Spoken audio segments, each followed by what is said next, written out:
Good morning everyone. Last class में हम लोग एप्लीकेशन ऑफ एम्पियर्स लॉ सीख रहे थे। आज उसको कंटिन्यू करते हैं। तो दो एप्लीकेशन सीखा था हम लोगों ने, आज थर्ड एप्लीकेशन करने वाले हैं।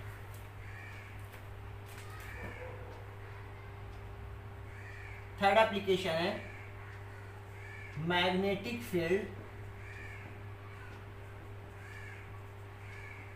Due to plane sheet of current.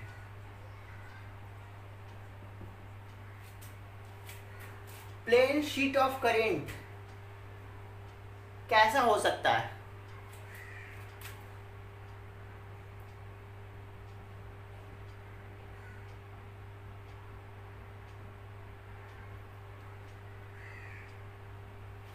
Suppose इससे करंट बाहर आ रहा है, सबसे करंट बाहर आ रहा है, इस तरह से करंट बाहर आ रहा है, तो ऐसे करंट को हम लोग बोलेंगे प्लेन शीट ऑफ करंट। ये करंट बाहर आ रहा है इसलिए मैंने डॉट किया है। अगर अंदर जा रहा होता करंट तो प्लेन शीट ऑफ करंट को मैं ऐसे रिप्रेजेंट करता, इस तरह से। ये प्लेन शीट ऑफ करंट जो इनवर्ड है, ये प्लेन शीट ऑफ करंट जो आउटवर्ड है। तो इसके लिए हम लोग करंट नहीं यूज करेंगे, करंट डेंसिटी। और करंट डेंसिटी भी कैसा? Linear current density. Unit length में कितना करंट बाहर आ रहा है, क्योंकि वायर ऐसे है प्लेन की तरह, जस्ट लाइक पेज समझो। ये करंट बाहर आ रहा है तो यूनिट लेंथ से कितना करंट, ऐसे हम लोग देखेंगे। तो यहां पर हम लोग देखने वाले हैं लीनियर करंट डेंसिटी।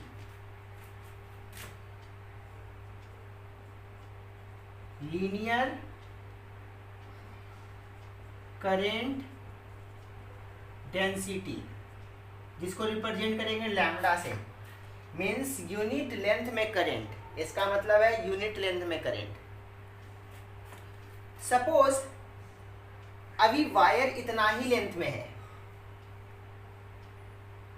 और वो करंट बाहर आ रहा है। अपने को मैग्नेटिक फील्ड बोल दे कि इस वायर से परपेंडिकुलर डिस्टेंस,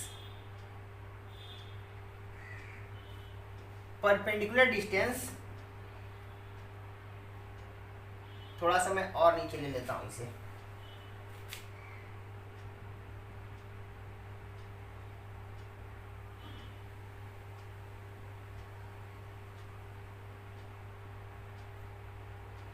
इस वायर से परपेंडिकुलर डिस्टेंस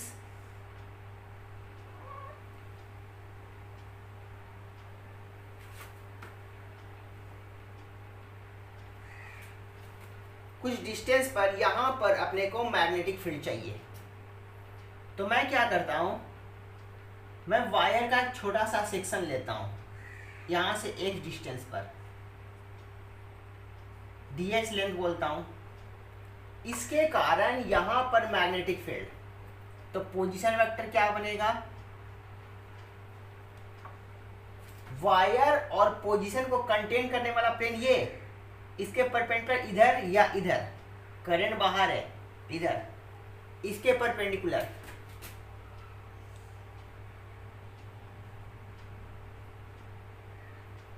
dv, छोटे से सेक्शन के कारण लिख रहा हूं।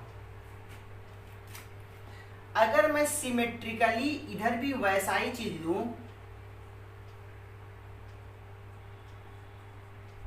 और इसके कारण यहां पर भी फील्ड देखूं, तो क्या हो जाएगा? मैग्नेटिक फील्ड इसके परपेंडिकुलर,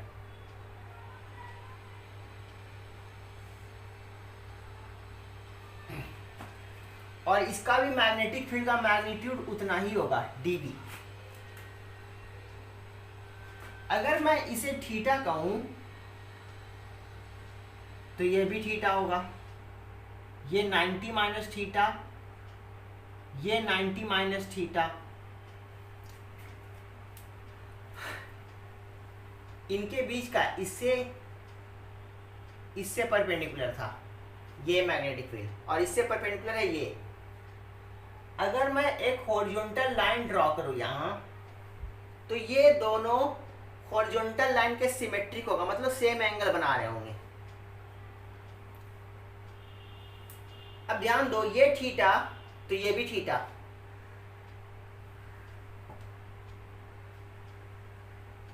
अल्टरनेट एंगल से। तो ये कितना, इनके बीच का एंगल 90 डिग्री था, तो ये बन जाएगा 90 माइनस थीटा। दोनों के बीच का एंगल 90 डिग्री, अल्टरनेट एंगल से ये थीटा, तो ये 90 माइनस थीटा। अब मैं इसको हटा लेता हूं।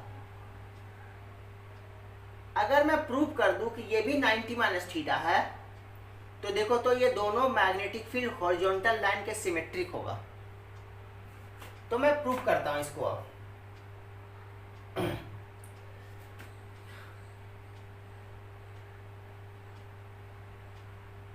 इसको प्रूव करना अपने को 90 माइनस थीटा, ये दोनों परपेंडिकुलर है, ध्यान देना, ये दोनों परपेंडिकुलर है, तो ये दोनों मिलके 180 माइनस थीटा है।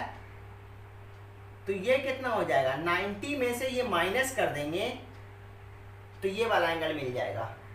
ये वाला एंगल कितना होगा, 90 में से माइनस करेंगे ये एंगल 180 माइनस 2 थीटा, तो ये कितना हो जाएगा 2 थीटा माइनस 90।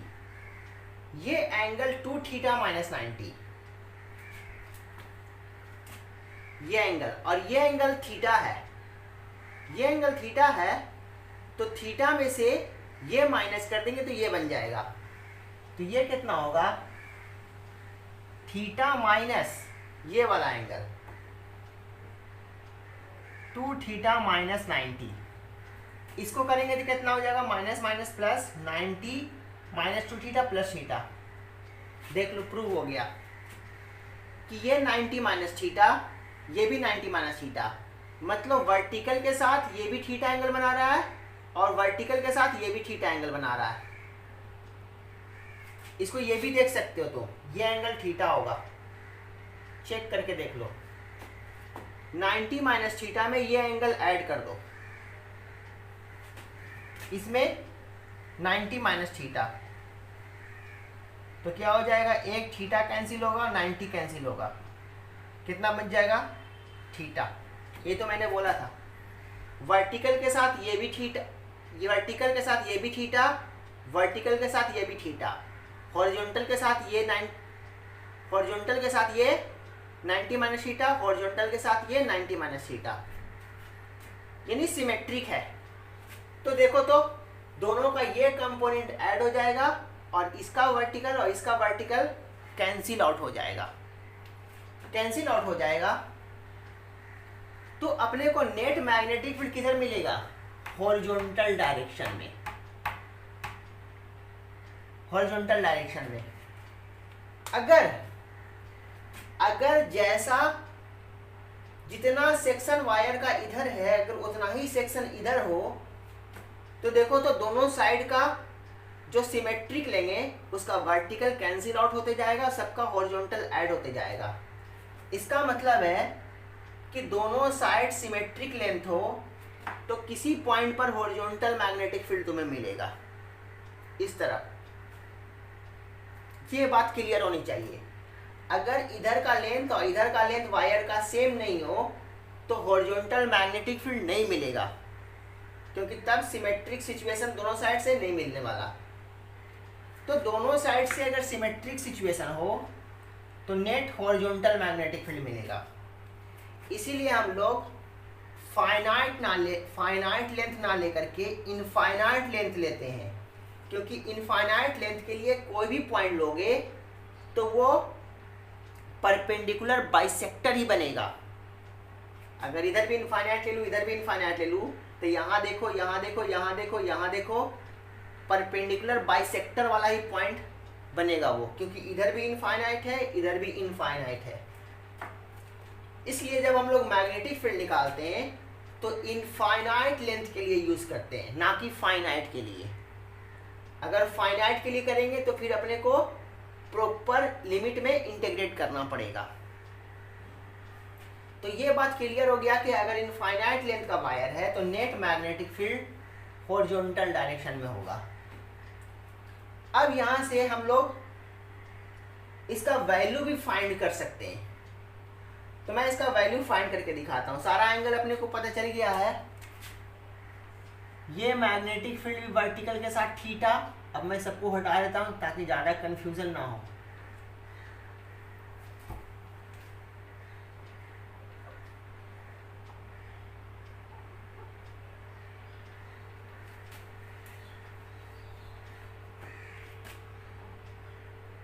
और इधर वाला भी हटा देता हूं क्योंकि इसकी भी अब कोई ज़रूरत नहीं है अपने को। ये तो मैं सब दिखा रहा था कि नेट हॉरिजॉन्टल मैग्नेटिक फील्ड बनेगा।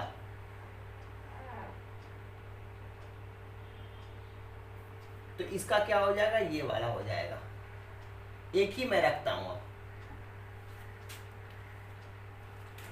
अब ध्यान देना, इसी का ये कंपोनेंट लेके प्रॉपर लिमिट में इंटीग्रेट कर दूंगा तो नेट मैग्नेटिक फील्ड अपने को मिल जाएगा। तो अपने को P पॉइंट पर पहले dv का वैल्यू लिख लेता हूं। dv कितना, ये डिस्टेंस अपने को पता है। मान लो कि ये a डिस्टेंस पर तुम्हें मैग्नेटिक फील्ड फाइंड करना था, तो ये डिस्टेंस कितना हो जाएगा, a square plus x square का अंडर रूट। अभी मैं इसको z बोलता हूं या r भी बोल सकता हूं, r बोल देता हूं। तो इसमें जो करंट है वो मान लेता हूं di। इसमें करंट को di, क्योंकि करंट तो दिया नहीं, लीनियर करंट डेंसिटी दिया है। तो di का वैल्यू कितना हो जाएगा, यूनिट लेंथ में लैम्डा करंट, तो dx लेंथ में लैम्डा dx करंट। तो इसमें जो करंट है वो लैम्डा dx है। इस करंट के कारण इस डिस्टेंस पर मैग्नेटिक फील्ड यहाँ पर जो कि ये है dB, म्यू नॉट अपॉन 4 पाई, लॉन्ग वायर था,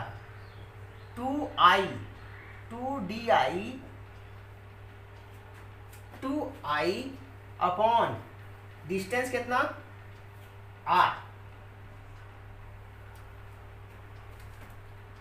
अब इसी dB का ये वाला कंपोनेंट हॉरिजॉन्टल को इंटीग्रेट करेंगे तो नेट मैग्नेटिक फील्ड बनेगा P पॉइंट पर। ये dB cos थीटा, ये dB sin theta. dB sin theta को इंटीग्रेट करना पड़ेगा। B at P कैसे आएगा, dB sin थीटा को इंटीग्रेट करने से आएगा। dB का वैल्यू म्यू नॉट अपॉन 4 पाई 2DI, DI का वैल्यू रख देता हूं मैं, लैम्डा dx अपॉन r के जगह पे वैल्यू रख देता हूं। r के जगह कितना हो जाएगा, a square plus x square का अंडर रूट। और साइन थीटा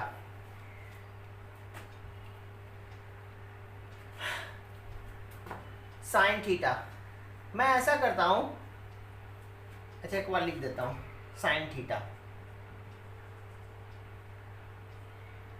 का इंटीग्रेशन।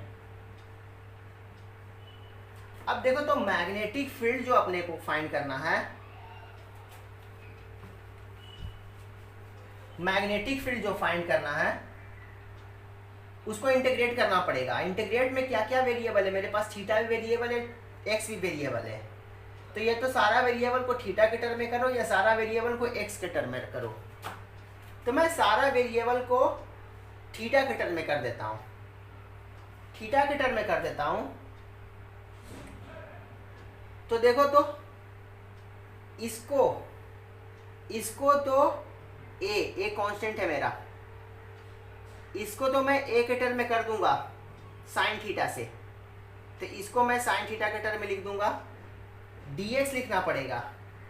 dx कैसे लिखूंगा, तो यहां से मैं इसको रिलेट करके x फाइंड कर लूंगा और x को डिफरेंशिएट कर दूंगा तो dx अपने को मिल जाएगा। तो मैं वही करने जा रहा हूं। मैं इसको इंटीग्रेट करने के लिए सबको थीटा के टर्म में करना चाहता हूं। तो देखो, तो इन दोनों से रिलेशन करता हूं, sine theta equal to perpendicular upon a square plus x square का under root, a square plus x square का under root equal to a by sine theta, जिसको ए कॉसेक थीटा लिखेंगे। अब वापस आ जाओ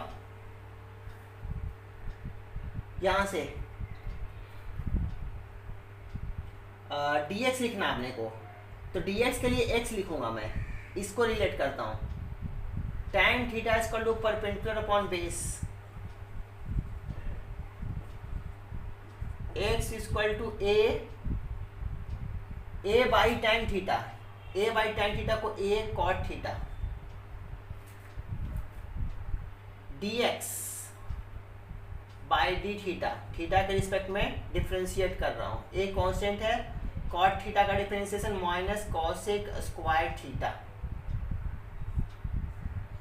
तो dx क्या बन जाएगा, a माइनस साइन के साथ cosec square theta D theta.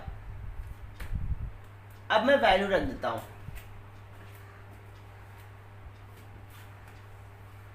Mu naught upon 4 पाई 2 लैम्डा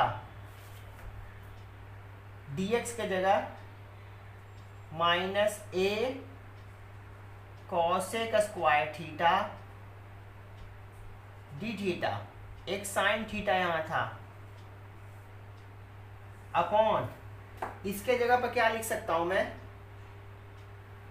इसके जगह पर a cosec theta, a cosec theta,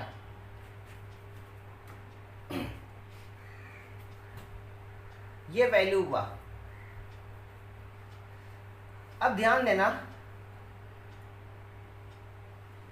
एक कॉसेक थीटा से एक कॉसेक थीटा, और कॉसेक थीटा को लिख सकते हैं 1 अपॉन साइन थीटा, और ये साइन थीटा, ऊपर साइन थीटा, इसके बदले नीचे कॉसेक थीटा, तो साइन थीटा से एक कॉसेक थीटा भी कैंसिल हो जाएगा, ए से ए भी कैंसिल हो जाएगा, यहाँ डी थीटा भी था, डी थीटा मैंने नहीं लिखा था, अच्छा यहाँ लिखा हुआ D theta,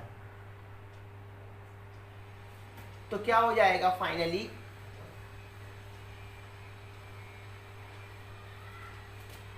b equal to, ये कांस्टेंट है, कांस्टेंट को मैं बाहर निकालता हूं, और कांस्टेंट कितना है, 2 लैम्डा भी कांस्टेंट है,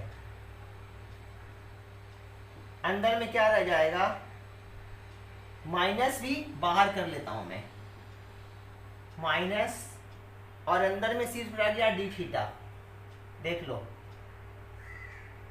डी थीटा का इंटीग्रेशन, डी थीटा का इंटीग्रेशन कितना होगा, थीटा का लिमिट कहां से कहां, तो देखो तो अगर ये वायर इनफाइनाइट रहा, क्योंकि हम लोग इनफाइनाइट वायर के लिए लिखते हैं ताकि परपेंडिकुलर बाइसेक्टर पॉइंट बन सके, तो इनफाइनाइट वायर के लिए यहीं से x ले रहे हैं, x यहां से ले रहे हैं, तो इधर माइनस इन्फिनिटी से लेकर के प्लस इन्फिनिटी तक, तो यहां के लिए तो थीटा है, इधर के लिए क्या होगा, इधर के लिए थीटा ये बनेगा, देख लो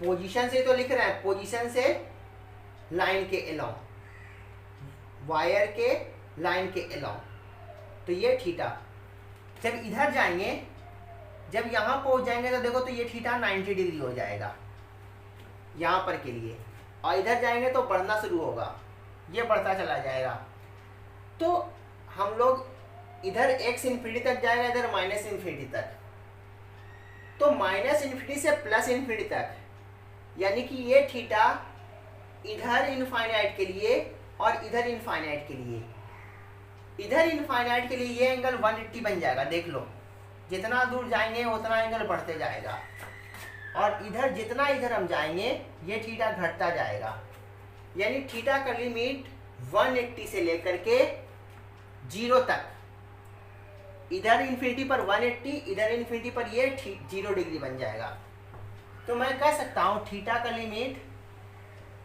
180 से 0, 180 को पाई बोलेंगे हम लोग, माइनस 2 से 2 cancel, minus mu naught lambda by pi, और डी थीटा का integration theta pi 0, mu naught lambda by pi, और लिमिट पुट करेंगे तो माइनस पाई बन जाएगा। एक 2 यहाँ था,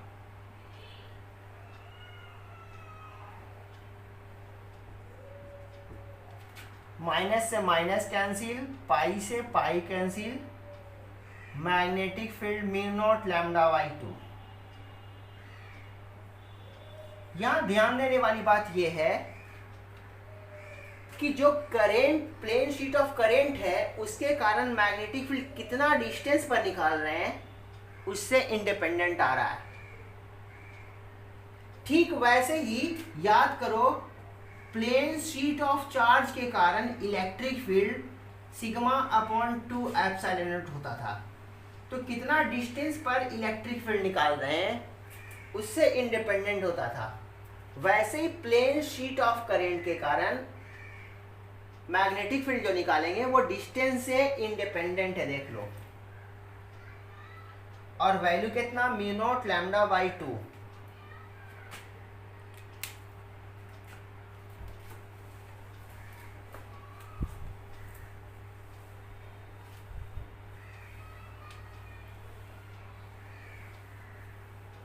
ये तो मैग्नेटिक फील्ड मैंने इंटीग्रेट करके निकाला।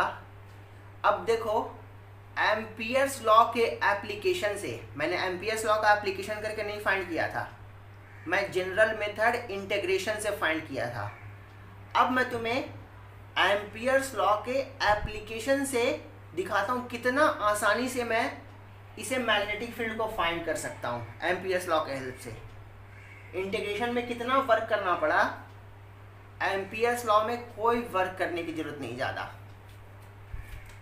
फिर से मैं वही ले रहा हूं,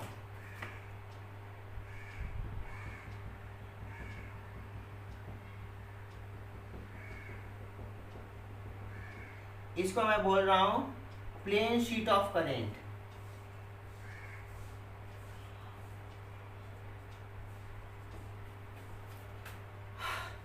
यहां पर अपने को मैग्नेटिक फील्ड निकालना है। अगर ये इनफाइनाइट है तो ये बात क्लियर हो गया कि मैग्नेटिक फील्ड वायर के पैरेलल होगा, या तो इधर हो या इधर हो। तो सिर्फ कैसे चेक करना, अपने को एक से चेक कर लो, यहां से। इसके कारण किधर होगा, इधर होगा। अगर ये इनफाइनाइट है तो मैग्नेटिक फील्ड करंट के प्लेन के पैरेलल होगा। अगर मैं यहां चेक करूं तो किधर होगा, करंट बाहर आ रहा था, इधर होगा। यहां पर मैग्नेटिक फील्ड इधर होगा। तो ये एक्सप्लेन कर चुका हूं कि इनफाइनाइट रहे तो मैग्नेटिक फील्ड हॉरिजॉन्टल होगा। अब मैं क्या करता हूं, मान लो मुझे यहां पर मैग्नेटिक फील्ड चाहिए, या यहां पर चाहिए, या यहां पर चाहिए, यहां पर चाहिए, यहां पर चाहिए, इन सारे पॉइंट्स पर चाहिए। तो सारा पॉइंट्स बाइसेक्टर की तरह बिहेव करेगा क्योंकि ये इनफाइनाइट है लेंथ। अब याद करो एम्पियर्स लॉ कैसे यूज करते हैं हम लोग। एम्पियर्स लॉ यूज करने के लिए अपने को प्लेन क्लोज्ड कर्व लेना पड़ता है और सिमेट्रिक, करंट डिस्ट्रीब्यूशन के सिमेट्रिक। तो मैं क्या करता हूं, ये देखो,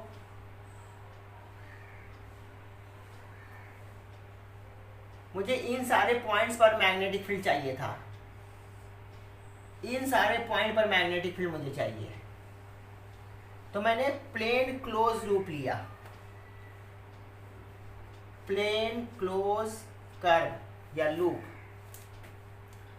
अब इसका लूप का एक पॉजिटिव डायरेक्शन दो ताकि मैं करंट को पॉजिटिव कहूँ। करंट बाहर आ रहा है तो बाहर को पॉजिटिव, तो लूप को भी क्या करूँगा, बाहर की तरफ मैं पॉजिटिव बनाऊंगा। करंट बाहर आ रहा है, बाहर के करंट को मैं पॉजिटिव बताना चाहता हूँ। तो लूप का डायरेक्शन मैं ये दूंगा, देख लो लूप का पॉजिटिव साइड बाहर है।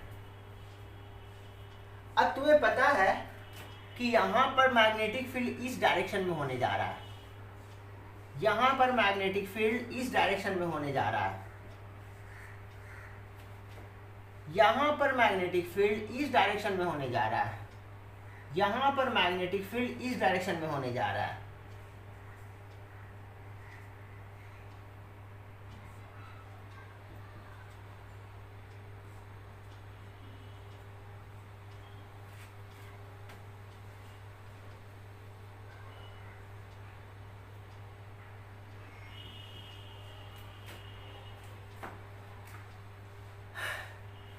अच्छा, मैग्नेटिक फील्ड कैसे लिखते थे? अच्छा कोई फर्क, मैं यहां पर dl लेंथ लेता हूं, dl, यहां पर भी dl लेता हूं, dl, यहां पर dl लेता हूं, यहां पर dl लेता हूं। याद करो एम्पियर्स लॉ कैसे लिखते थे? From Ampere's law B dot dl का line integral mu naught times I net. अब B डॉट dl देखो तो ये B डॉट dl, ये B डॉट dl, ये B डॉट dl, ये B डॉट dl, मैं नाम दे देता हूं लूप का A B C D, P Q R S नाम देता हूं, P Q R S।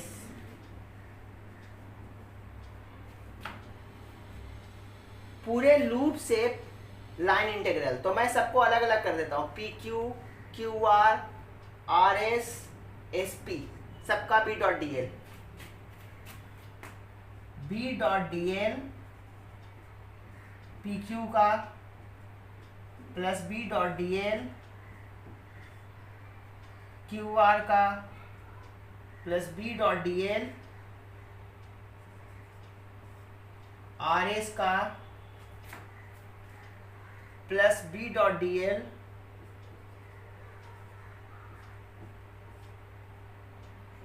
S P का।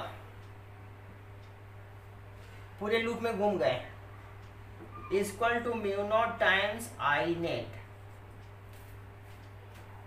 अब ध्यान देना, इसका B डॉट dl, B इधर dl ये एंगल 90 डिग्री cos 90 जीरो, तो इसका B डॉट dl पूरे लेंथ के लिए जीरो होगा क्योंकि एंगल 90 डिग्री हो रहा है dl और B के बीच का, तो B डॉट dl इसका तो जीरो बनेगा पी क्यू का।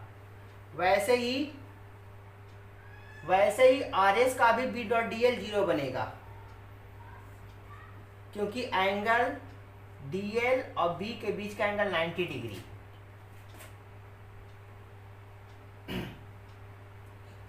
अब बचा, देखो तो इसका B डॉट dl, B भी उधर ही है, dl भी उधर ही है, तो इसका B dot dl B dl हो जाएगा। और हर एक जगह के B कांस्टेंट है, B सेम है, तो B बाहर कर देंगे, तो dl का इंटीग्रेशन मतलब ये लेंथ, इस लेंथ को मैं L लेता हूं,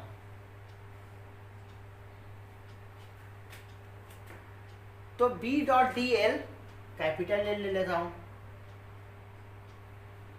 तो इसका B डॉट dl BL हो जाएगा, इसका भी B डॉट dl, B और dl के बीच का एंगल जीरो, B हर एक जगह सेम है तो कांस्टेंट है, तो B बाहर कर लेंगे, dl का इंटीग्रेशन L, क्योंकि ये रेक्टेंगुलर लूप मैंने लिया है, प्लेन क्लोज कर्व जो लिया है वो रेक्टेंगुलर लिया है मैंने, तो इसका B डॉट dl BL, इसका B dot dl BL, BL BL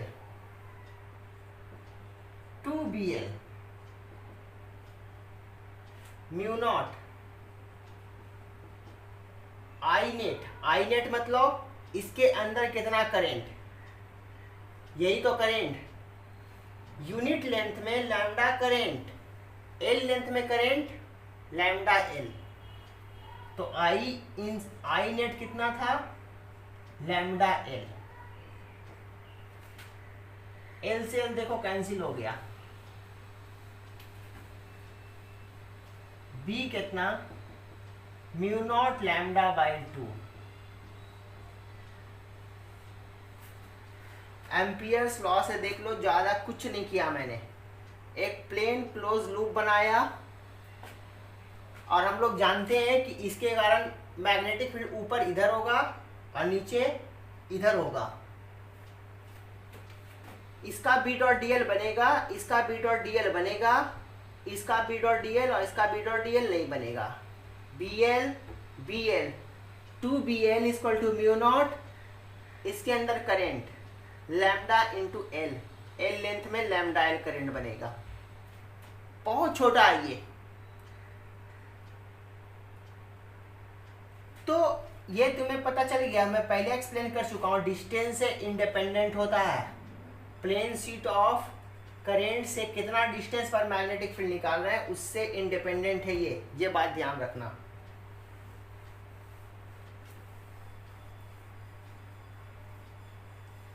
अब इससे क्वेश्चन भी आते हैं, तुम्हें क्वेश्चन ऐसे दे देगा, दो प्लेन शीट ऑफ करंट लिया मैंने,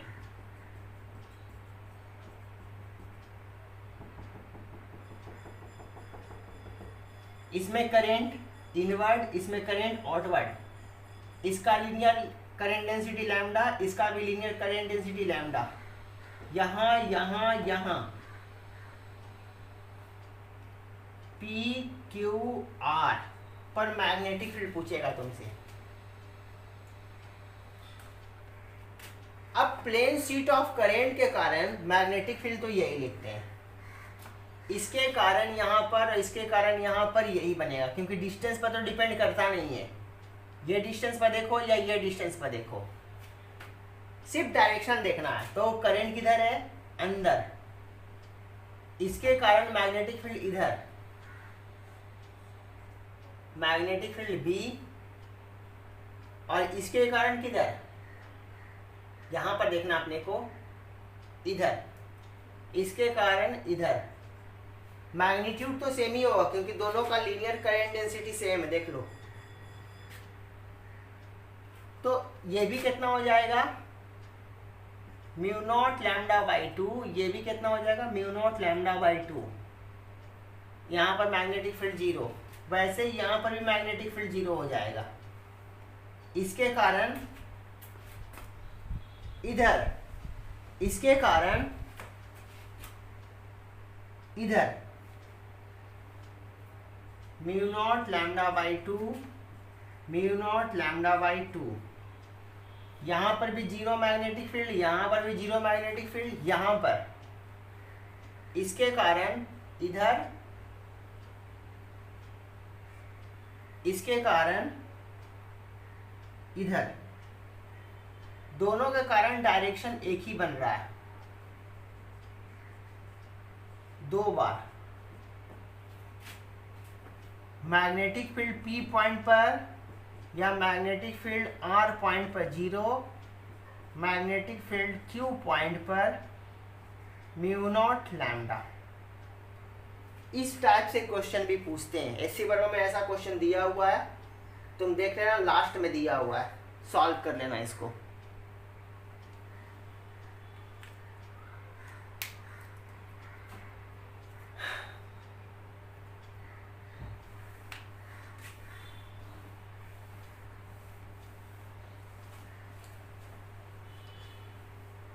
नेक्स्ट एप्लीकेशन पढ़ेंगे हम लोग, सोलेनॉइड के कारण मैग्नेटिक फील्ड। तो सबसे पहले सोलेनॉइड होता क्या है,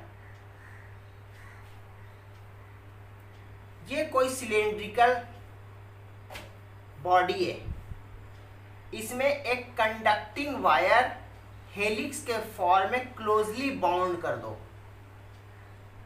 लपेट दो इसमें क्लोजली। इसी सिस्टम को हम लोग बोलते हैं सोलेनॉइड। तो सोलेनॉइड क्या होता है, एक वायर है जो कि बाउंड होता है closely in the form of helix. लेकिन जो वायर होता है वो इंसुलेटिंग मटेरियल से कवर होता है, ताकि सारे वायर फिजिकली तो एक दूसरे से टच करे लेकिन इलेक्ट्रिकली न्यूट्रल हो। फिजिकली टच करे, इस तरह से लपेटा हुआ वायर, तो फिजिकली तो टच करे लेकिन इलेक्ट्रिकली न्यूट्रल होना चाहिए। ऐसे सिस्टम को बोलते हैं सोलेनॉइड। और सोलेनॉइड के अंदर मैग्नेटिक फील्ड फाइंड करते हैं। सोलेनॉइड के अंदर जितना भी पॉइंट होता है, हर एक पॉइंट पर मैग्नेटिक फील्ड का मैग्नीट्यूड कांस्टेंट होता है, लेकिन हम लोग फाइंड करते हैं उसके एक्सिस पर मैग्नेटिक फील्ड। तो वही मैं दिखा रहा हूं, पहले सोलेनॉइड दिखाता हूं। सोलेनॉइड, सोलेनॉइड क्या है?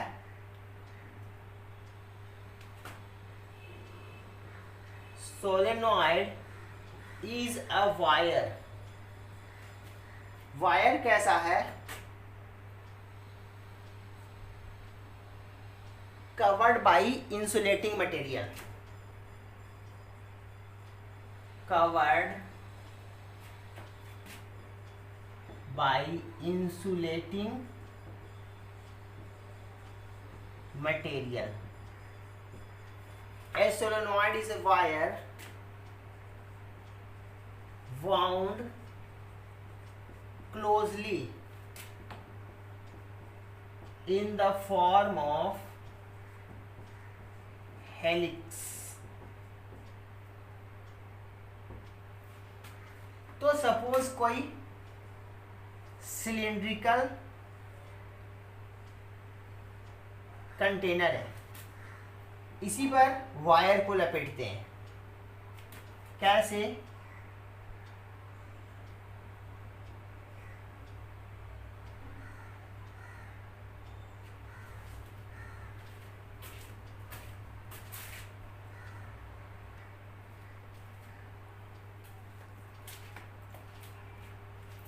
यही सोलेनॉइड है।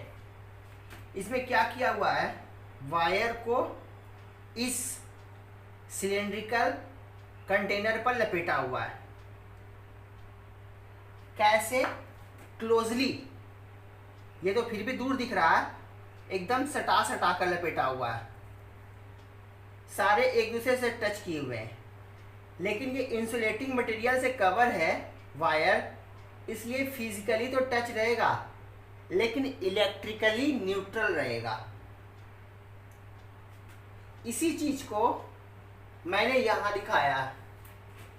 ये सब क्या हो रहा है, यहां से करंट बाहर आ रहा है और इधर क्या हो रहा है, अंदर जा रहा है। यहां पर अंदर जा रहा है, यहां पर बाहर आ रहा है, देख लो। इसलिए करंट का डायरेक्शन ये है, ये ऐसे लपेटा हुआ है।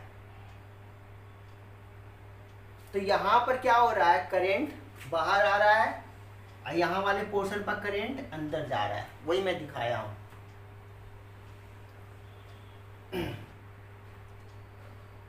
अब इसको कैसे सॉल्व करते हैं, इसमें कुछ टर्म लेंगे। इसका मैं रेडियस, सिलेंडर का रेडियस मैं आर ले रहा हूं।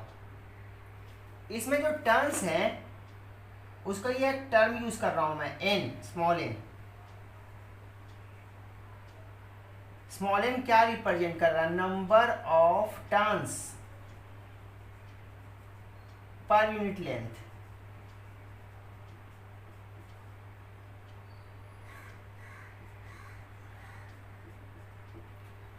यूनिट लेंथ में करंट, सॉरी यूनिट लेंथ में टर्न्स, यूनिट लेंथ में एन टर्न्स। ये क्लियर हो गया बात। सपोज इसका कुछ अपना लेंथ होगा, मैंने इसी सिस्टम को यहां दिखाया है, करंट आउट होते हुए, करंट इन होते हुए। अब देखो तो मैं लिखना चाहता हूं किसी पॉइंट पर मैग्नेटिक फील्ड, यहां पर एक्सिस पर मैं मैग्नेटिक फील्ड लिखना चाहता हूं, एक्सिस पर मैग्नेटिक फील्ड किसके कारण, पूरे के कारण। तो देखो तो मैं एक पर्टिकुलर टर्न्स लूंगा, इतना टर्न के कारण यहां पर मैग्नेटिक फील्ड लिखना चाहता हूं, वही मैं यहां ले रहा हूं। यहां पर मैग्नेटिक फील्ड निकालना है, इससे x डिस्टेंस पर dx लेंथ में जितना टर्न्स बन जाए उसके कारण यहां पर मैग्नेटिक फील्ड लिख रहा हूं मैं।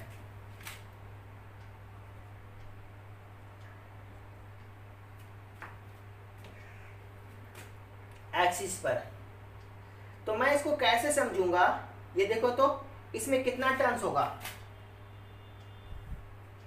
n dx,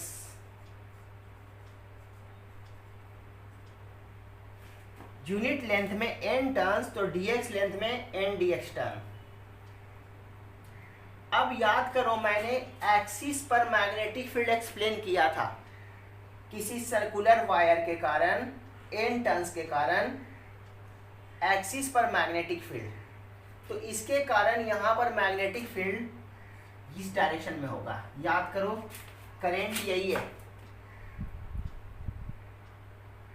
तो इसके कारण इसमें जो इतना टर्न्स है उसके कारण यहां पर मैग्नेटिक फील्ड इस डायरेक्शन में होगा, इस डायरेक्शन में। इन सबको अब मैं रब कर देता हूं।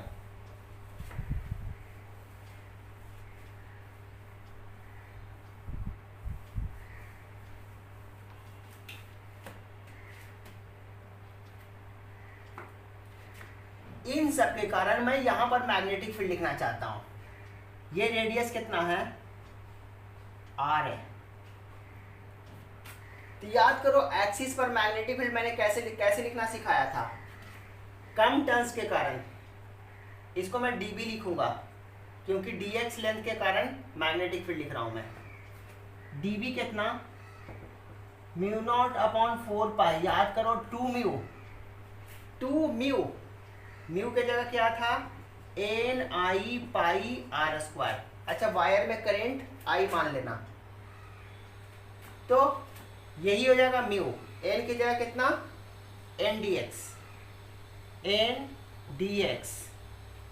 I/r² upon r² plus x² का पावर 3/2।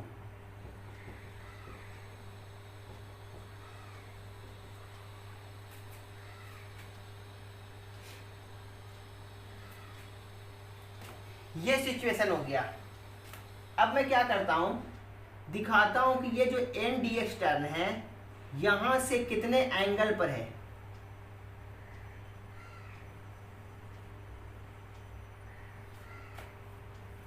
यहां से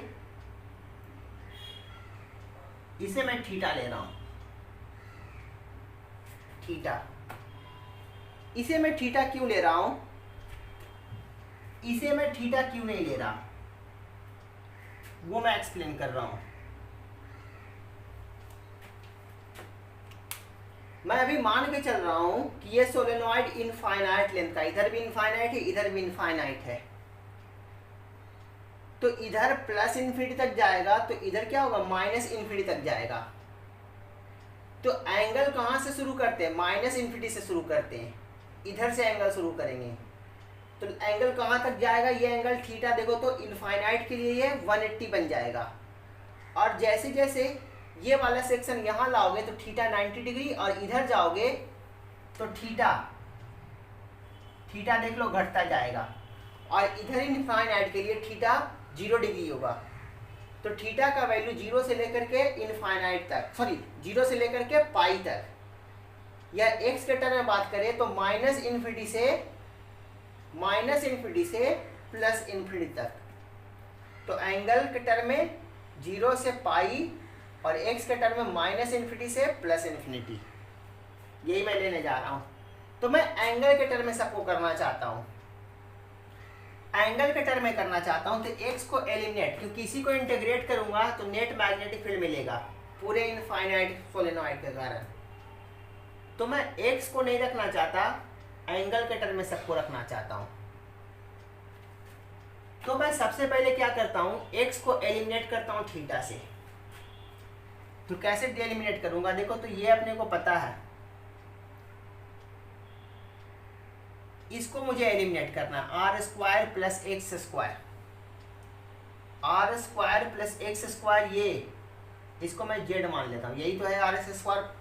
are square plus x square का अंडर रूट, यानी ये क्वांटिटी को मैं बोल सकता हूँ, अगर इसे मैं जेड बोलूँ तो ये कितना बनने जा रहा है, जेड क्यू बनने जा रहा है। ये इस डिस्टेंस को मैं जेड बोलूँ तो, क्योंकि Z equal to R square plus x square का अंडर रूट, तो क्यूबिक पावर बच जाएगा जेड क्यू। अब मैं इसको इससे रिलेट करता हूं, इसको इससे,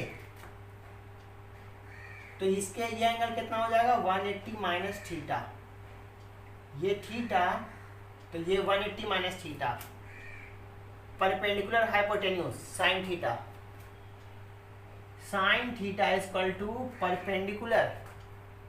परपेंडिकुलर अपॉन हाइपोटेन्यूज। जेड को मैं इसी के टर्म में लिखता हूं ताकि कंफ्यूजन ना हो, R square plus x square का पावर हाफ, तो इसका R square plus x square का पावर हाफ इक्वल टू क्या, आर बाई साइन थीटा। इसका पावर क्यूबिक में बना देता हूं, R square plus x square का पावर 3/2, तो इसका भी क्यूबिक बनाना पड़ेगा। ये इसकी जगह पर मैं ये रखूंगा, इसको मैं साइड में लिख लेता हूं, R square plus x square का power 3/2 equal to R Q by sine Q theta, ये लिखूंगा मैं। अब मुझे क्या एलिमिनेट करना है, dx, dx के लिए x लिखूंगा। x कैसे लिखूं, इसको रिलेट करता हूं, क्योंकि ये मेरे पास नोन है, इसके टर्म में लिखूंगा तो वेरिएबल आ जाएगा, x आ जाएगा, इसलिए मैं इन दोनों को रिलेट कर रहा हूं, क्योंकि मुझे x चाहिए। तो x कितना, perpendicular upon base tan theta equal to perpendicular upon base x equal to R upon tan 180 minus theta, minus tan theta नीचे जाएगा और ऊपर आएगा तो माइनस cot थीटा बन जाएगा, dx upon D theta, x को थीटा के टर्म में डिफ्रेंशिएट कर रहा हूं, माइनस आर cot थीटा का differentiation minus cosec square theta, minus minus plus R cosec square theta D theta. इसको ऐसे भी लिख सकता हूं, R by sine square theta D theta. dx का वैल्यू भी रख दूंगा। अब मैं आगे बढ़ता हूं,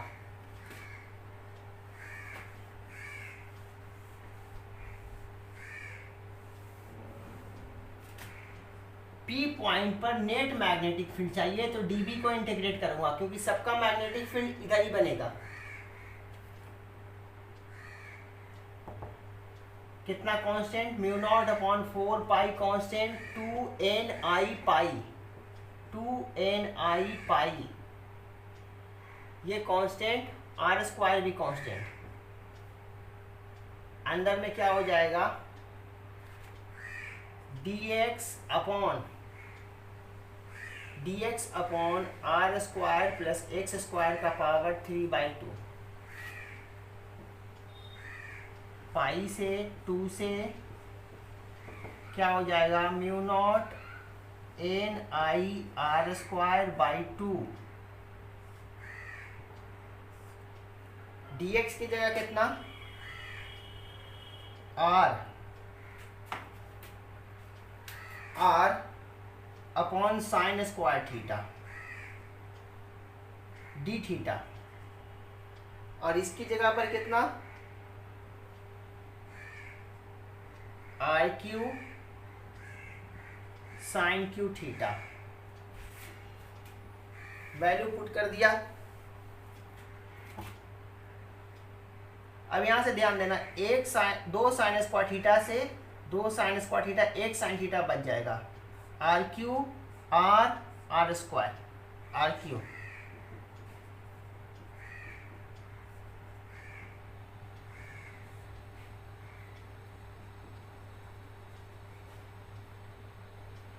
ये आया मैग्नेटिक फील्ड। अब मैं इसी को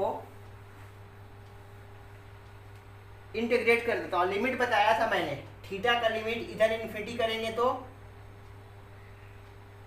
0, इधर सॉरी इधर इन्फिनिटी करेंगे तो कितना हो जाएगा 0, ये छोटा होता चला जाएगा, देख लो एंगल छोटा 0, और इधर वाले के लिए एंगल कितना हो जाएगा 180। तो मैं लिखने जा रहा हूं, for long solenoid, long solenoid, long solenoid के लिए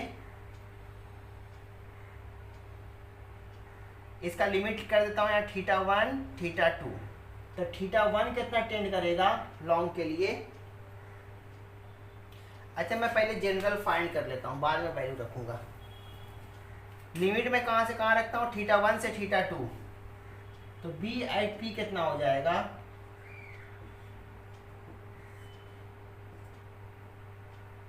साइन थीटा का integration minus cos theta plus cos theta मैं लिखता हूँ, लिमिट उलट देता हूँ,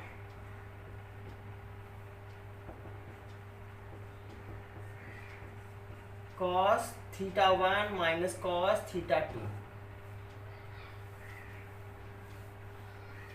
अब मैं एंगल दिखा देता हूं, θ1 कौन सा है, θ2। अगर मेरा सोलेनॉइड यही है, यहां पर भी फील्ड है,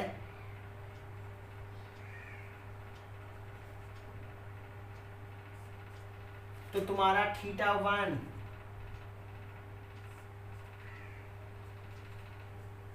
ये है और यहां तक गया है, क्योंकि यहीं से इधर से x ले रहे थे, तो इधर नेगेटिव x से लेकर के पॉजिटिव x तक। इसके लिए एंगुलर पोजीशन θ1, इसके लिए एंगुलर पोजीशन θ2। मैग्नेटिक फील्ड से ही एंगल देख रहे थे हम।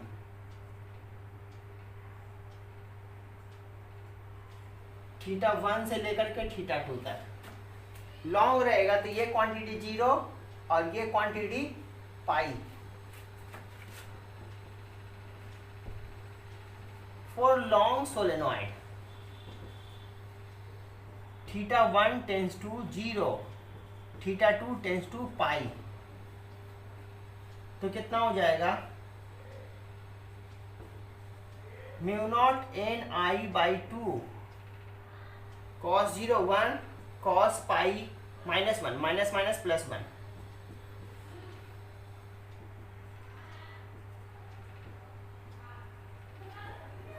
लॉन्ग सोलेनॉइड के कारण एक्सिस पर मैग्नेटिक फील्ड B होता है, और B का वैल्यू कितना, μ0 Ni। ये मैग्नेटिक फील्ड तो मैंने एक्सिस पर निकाला है, लेकिन पूरे रीजन में मैग्नेटिक फील्ड कांस्टेंट बनता है और यही वैल्यू मिलता है अपने को जो एक्सिस पर होता है।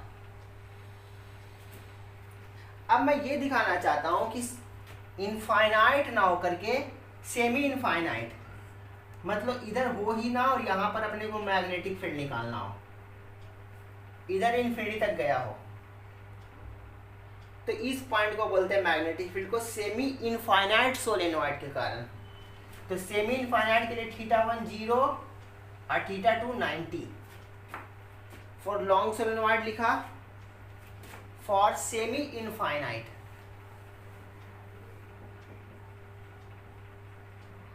Semi infinite solenoid B at P क्या हो जाएगा,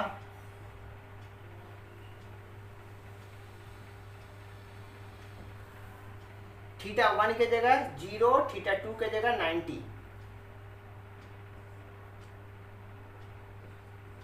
ये 0 ये 1, तो देख लो सेमी इनफाइनाइट सोलेनोइड के कारण मैग्नेटिक फील्ड कितना होगा, mu naught N I by 2 यहाँ पर, और इनफाइनाइट के लिए तो हर जगह मिड पॉइंट ही बनेगा, चाहे यहाँ देखो यहाँ देखो यहाँ देखो, इधर भी इनफाइनाइट इधर भी इनफाइनाइट है। तो इनफाइनाइट के कारण म्यू नॉट एन आई, सेमी इनफाइनाइट के कारण mu naught N I by 2।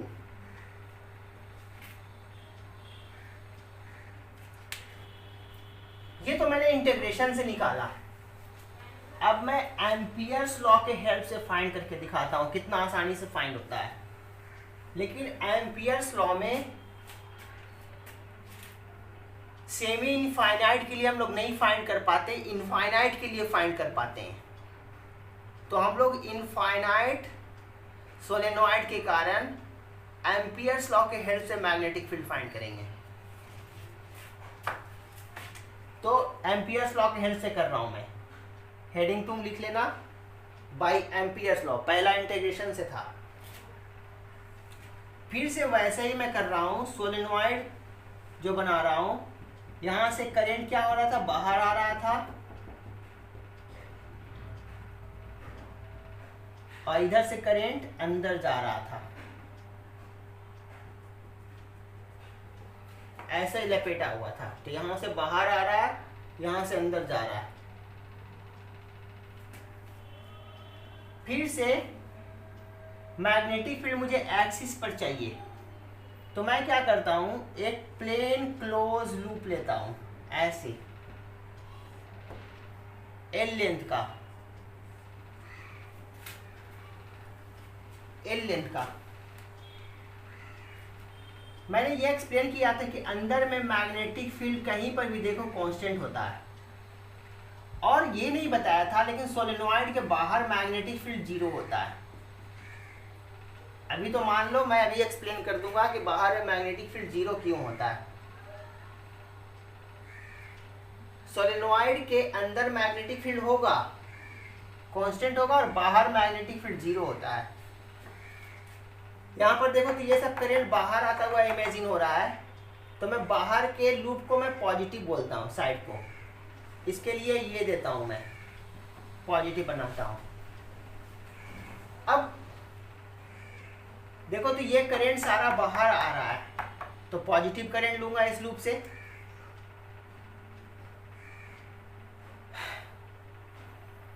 अब यहां पर मैग्नेटिक फील्ड है ही नहीं, यहां पर मैग्नेटिक फील्ड इधर है बी, और डीएल भी इधर ही है, तो इसका बीट और डीएल बीएल बन जाएगा, इसका बीट और डीएल, इसका बीट और डीएल बनेगा ही नहीं क्योंकि यहां पर मैग्नेटिक फील्ड है ही नहीं, और इसका बीट और डीएल 90 डिग्री के कारण 0 होगा, इसका बीट और डीएल 90 बी और डीएल के बीच का एंगल 90 के कारण बीट और डीएल 0, इसका बीट और डीएल 0, इसका बीट और डीएल 0, यहाँ पर बी फील्ड है ही नहीं, तो इसका बीट और डीएल 0, सिर्फ इसका बीट और डीएल बनेगा। तो from Ampere's law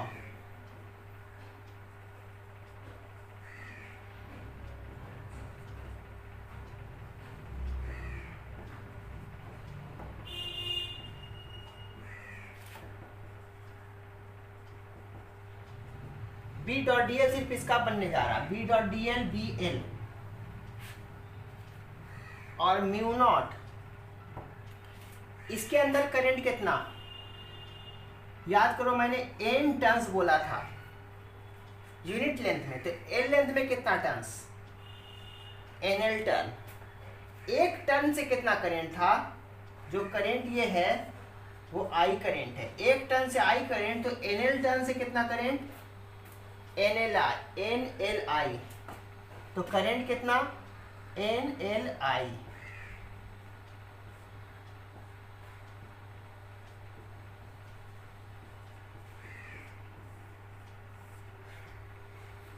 amperes law से बहुत ही आसानी से मैग्नेटिक फील्ड फाइंड कर लिया, लेकिन इसमें कंडीशन क्या है कि फाइनाइट लेंथ के लिए हम नहीं मैग्नेटिक फील्ड फाइंड कर सकते हैं, इनफाइनाइट लेंथ के लिए फाइंड कर सकते हैं। अब मैं ये प्रूव कर देता हूं कि बाहर मैग्नेटिक फील्ड, सोलेनॉइड के बाहर मैग्नेटिक फील्ड 0 होता है।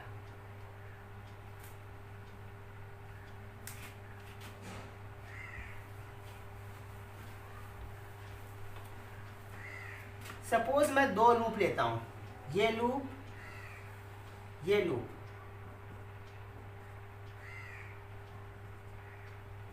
इसका मैग्नेटिक फील्ड,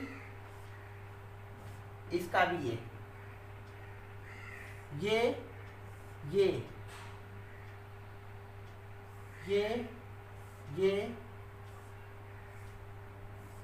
ये आ रहा है कैसे, ऐसे ऐसे ऐसे।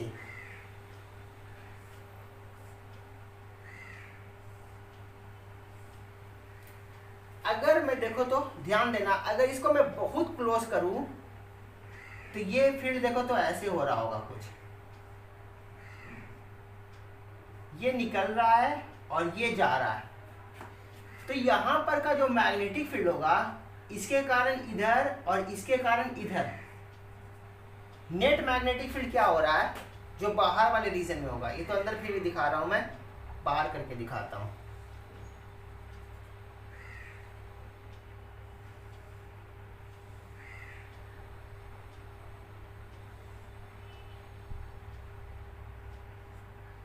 इसके कारण मैग्नेटिक फील्ड नीचे और इसके कारण मैग्नेटिक फील्ड ऊपर, क्योंकि यहां से मैग्नेटिक फील्ड ये जाएगा, ये मैग्नेटिक फील्ड है तो ये जा रहा है, और वैसे ये मैग्नेटिक फील्ड है तो इसके कारण मैग्नेटिक फील्ड नीचे, इसके कारण मैग्नेटिक फील्ड ऊपर।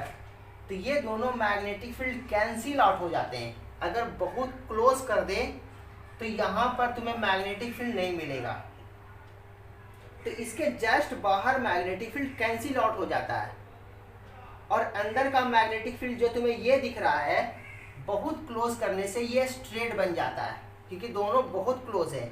तो इसका ये और इसका ये, दोनों को क्लोज करोगे तो ये स्ट्रेट बन जाएगा।